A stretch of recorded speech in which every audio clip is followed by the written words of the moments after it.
মাকতুবাত ইমামে রব্বানিতে উল্লেখ, কোন একজন ব্যক্তি আমার নবীকে বলেছিলেন নবীজি আল্লাহর ছায়া, নবীজি আল্লাহর ছায়া। সাথে সাথে মুজাদ্দিদ আল ফিসানি রহমতুল্লাহ আলাইহি এটার প্রতিবাদ করলেন যে আল্লাহর ছায়া কাউকে বলা যাবে না, নবীজিকে আল্লাহর ছায়া বলা যাবে না। কারণ ওই ব্যক্তি যুক্তি দিয়েছে ছায়া শরীরের অংশ না, ছায়া শরীরের অংশ না। তার প্রমাণ হিসেবে তিনি বলেছেন একটা ব্যক্তি যখন দাঁড়ায় তার ছায়া পড়লে তার শরীরে আঘাত করলে ব্যথা পায়, কিন্তু ছায়ার মধ্যে আঘাত করলে ব্যথা পায় না।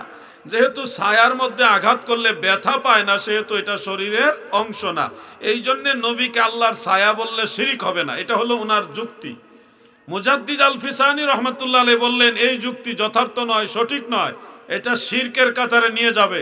কারণ কুরআনুল কারীমের মধ্যে আল্লাহ তাআলা বলেছেন ওয়ালাইসা কামিসলিহি শাই, আল্লাহর সাথে মেসাল দেওয়ার মতো কিছুই নাই। লা নিদ্দালাহু ওয়ালা মিসলালাহু ওয়ালা মিসালালা, আল্লাহর মতো কিছু নাই, আল্লাহর সাথে মেসাল দেওয়ার উপমা দেওয়ার মতো কিছু নাই। যেহেতু প্রতিটি মানুষের দেহের ছায়া তার দেহের অনুরূপ, মোটা মানুষের ছায়া মোটা হয়, চিকন মানুষের ছায়া চিকন হয়, লম্বা মানুষের ছায়া লম্বা হয়, খাটো মানুষের ছায়া খাটো হয়, পুরুষের ছায়া পুরুষের মতো হয়, নারীদের ছায়া নারীদের মতো হয়। প্রত্যেকটা ছায়ার দৈহিক গঠনকে কেন্দ্র করে ভিন্ন ভিন্ন রকম হয়।